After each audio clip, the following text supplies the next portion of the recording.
aad u kulul markaar shaqo badan marka tinta maxaan ogaaday markaan la baxo tinta inay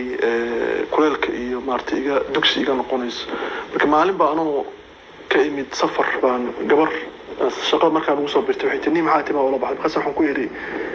waxa ula baxay kuleelkaas inaan har ay noqoto tinta waxa u roona eray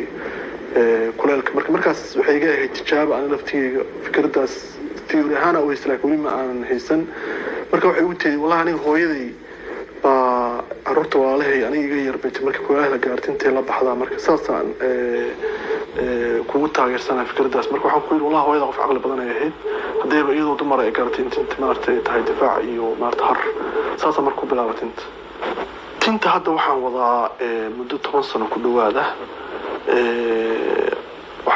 wax siyaasada kuma xirna dad badan waxay haystaan dawlad markay dhalato iyo waxyaabo noocaas laakiin ma aha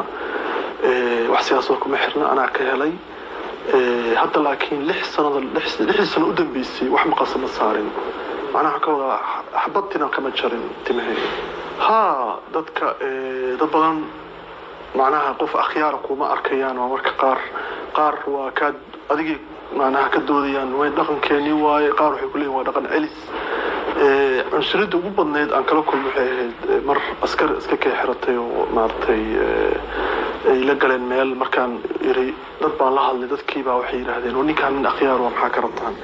markii dambe mid askari kor saarnaa baawur dushiisa la saartay wuxuu yiri ma waxa tahay diaspora diaspora kaasi hadaan dhaqan celis baad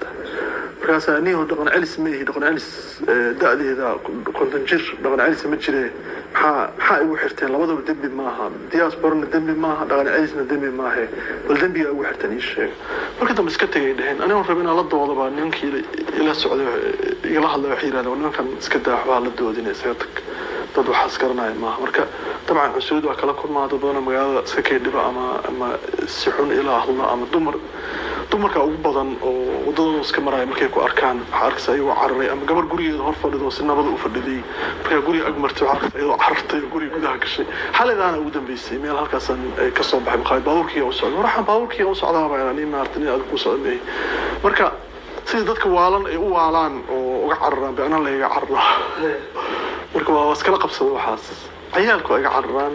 ciyaalku ay la kaftamaan qaar waa ay forjiyaan laakiin dumarka ugu badan dumarka dadka waaweyn dad baa iska ka arkaysa nin baa ayaan soo qaaday lift ani gaarigaygu ii saaran yahay anigu gadaashayda saaray anigu cadinteeda ka hadlaya anigu caynaya anaana soo qaaday lift ku sida marka waxaan ku yiri anaaba ku soo qaaday dariiqaad maraysa anaaba kusoo gadaal kusoo gaariga kusoo saartay aniga haddana caynaysa maya waxaan maaha wax fiican tinta maartay saan way kan say u weysaysanaysaa waxaan ku yiri tinta weysada lama oran tinta oo dhan hal qoy xabad kasta oo kamid ah hal qoy lama oran tinta masaxa leeyahay marka masaxida hadaan tin leeyahay xabada iyo hadaan bidaar leeyahay hadaan timira dheer leeyahay masaxida waa ku ansaxda weysada marka maxaa dan leedahay isha marka dadku waa aad bay u hadal badan yihiin hadallo xun iyo waxyaabo badan waa ay dhahaan laakiin waxa moodaa in la soo qabsanayo tuulooyin aan tagaa marka hore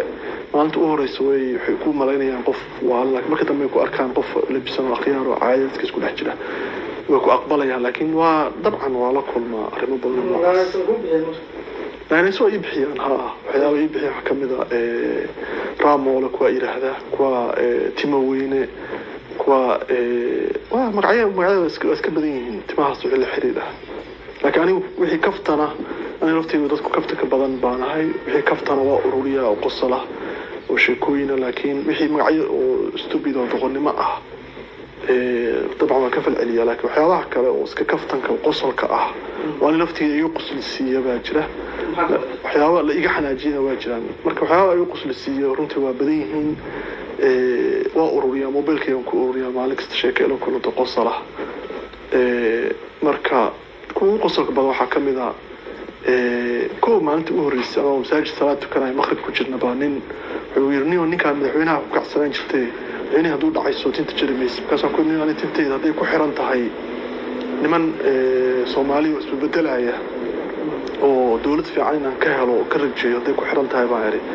hore injili gal lahayd marka tinteeda kuma xirna siyaasad ayaan xataa xasan sheekh waa uu diiraayo tintaada هدف وقدم بمياجر أجندة بكساني مدحوني وحبك ما دم بيان أجندة أنا الله بحنا أذكره marka dadku waa aad ba waxyaabo badan oo qosol ah ka ururiya waxa kale oo kamid ah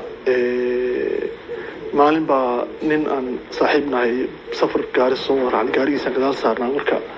wuxuu yiri niyo tinta yeesha marka qubaysanaysid kaasani tinta marka qubaysanay ma dhaqaayr biyaha ka ilaaliya markaasuu yiri oo raago ma sida dumarkii baa timaha ka ilaalisa biyaha markaasaan irhaa sida dumarkii biyaha ka ilaaliya hadalkii xogaa sugay intii ka daadegaysa markii ka daadegtay waxaan ku yiri hebel magaciisa sheegay ma hebelow sida dumarkiina tinta markaan qubaystay foonayaan ku qalajiyaa marka nusaac ka baad shil gaari waan galnay midna hadalkii ka fikiray baaq biki bawrkoodii buu ahaa marka sheekooyin noocaas oo badan waa safarku waa lagu maraa safarka ku marnaa inta qaar si uga kaftamayaan waxa uu sheegayaan safarka ku marnaa marka nin kale oo asxaabna wuxuu ugu yiri ninkan ma iigeysan airport ka shaqeeyo wuxuu airport ma iigeysan wax ka dhigi lahaa baasha calaamada sheegtay dabaysha maartay diyaar dabaysh dhinac u socoto tintaada meesha dabaysh ka imaanaysan ka eegin halkaas dabaysh airport ka liidigo gabar aan iyadan asxaabnahay maalin tay hindistayba waay corona habe corona hindisada laga baqi jiray kaasaan waa la hindisay qof baa hindisay halkan kaas tintaada boorkeeda la hindisay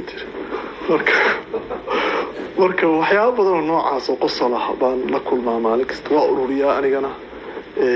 mar baa rabaa inaan publish karayo sheekooyin qosol noocaas waa jiraan nin akhyaar oo Portland ugu arkay baa dhowr sano kadib wuxuu ugu yiri Portland intuu arkay hotel ale wuxuu ugu yiri tintaada adaan kugu arkay waan la baxay buu yiri marka dad badan oo tinta la baxay waa jiraan qaarna markay wadada marayaan way salaamaan waxay u maleynayaan inaan saaxiibanahay because anati ma leeyahay santimilihi markaan iska dhaafo ama aan hadal ku darsan bay waxay leeyihiin sidoo kale tin la baxnay ma leeyahay marka qaarkood waxay u maleeyaan inaan ku khasbanahay inaan la sheekaysto mar haddii timo leeyihiin ama saaxiib la noqdo marka waa jiraan dad kalaabiyo samaystay sida Abuukar Badri oo kale xamar jooga rag badan oo isku yimaado dharkii iyo ku darsaday iyo ushii baash qoriga halka la gelin jiray iyo waa jiraan laakiin anigu wax kalaaba iyo wax maartay dad aan isku xiro gaar oo aan la xiriiro oo timo badan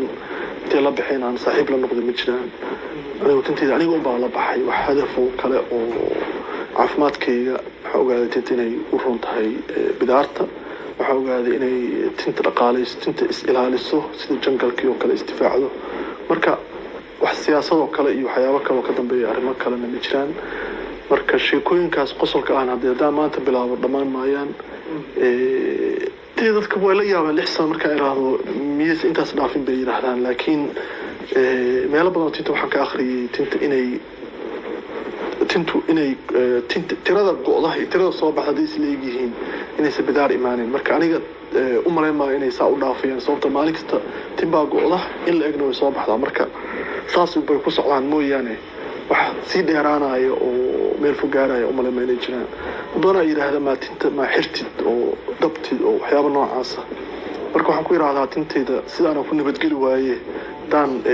tidco waxay leeyihiin dumar baad iska dhigaysaa waxyaabo noocaas marka tintu waa dhaqan Soomaaliyeed waa sunna nabi waa sallallahu alayhi wasallam waa maartay wax caafimaad ku jiro marka tinta in la baxo wax aad iyo aad u fiican dhibaatana ma keento madaxa dhaladana way u fiican tahay biyaha badan oo jiga lagu timaha lagu dhaqaayo maalin kastana dad Google gareysaan waa arkaysaa inaysan caafimaad ahayn marka tintu waa saas u bay tahay wax faa'iido leh maarta qasaarana ma aha waa dhaqan dadana dibadaha ka yimid cayaala markay arkaan ayuu gooda ka yimid oo tan ugu arkaan xiraadan alla hooyo ninkan timuu leeyahay maxaana timaha nooga jartay marka waxa hooyooyinkiiba markay dibadaha joogaan carruurtooda wadanka imaanaa waxay ku yiraahdaan wadanka ma tii karta adoo timo leh laakiin ma ay oga tinta inay dhaqankii tahay inay u fiican tahay ilmaha xorriyad la siiyo waxyaabaha dhibaatada aan keenaynin hadayaan gaalkacyaan joogay nin baa masaajidka ka hadlay wuxuu ka hadlay tinta kala dheer oo diinta waxay ka qabto marka sunna iska tukaday salaadeed markaan iska baxay maalinta ku xigtay buu irid iga hor yimid wadaadkii markaasuu yiri sheekhu ma kula hadli karaa markaasaan haa ila hadli kartaa markaasuu yiri sheekhu ma timaha iska jirtay markaasaan ku yidhi shiikow timaha waa iska jarayaa ma xumee dhibaatooyinka jiraa eri oo waddankeena ka jira tinteeda nambarkay kasoo gelayaan baa eri markaasuu yidhi nambar gadaale markaasaan timaha nambaradaas kuwaas markaa kasoo hadashay tinteeda u imow baa eri tinteeda wax dembiya ma aha ma kala dheera maaha khalad sunno waa waafaqsan tahay waa dhaqan soomaaliyeed marka maaha wax dembiya marka dhibaatooyinkaas dhabta ah oo jira aa ka hadashid maalintaas sukaay keen baa tima dhaqo asbuucii waxaan dhaqaa markaan dhaqayo shaambo ku dhaqayo asbuucii hal mar ama 5 maalmood mar intaasuma dhaqaa intaa iyo wejigaasaan dhaqaa laakiin biyaha qoorta waa ka ilaaliyaa wax bahalkii kuma xiro tintaa gadaalo unbaa xoogaa saa usoo shalayaa waxaan ku qalajiyaa shukumaan marka hore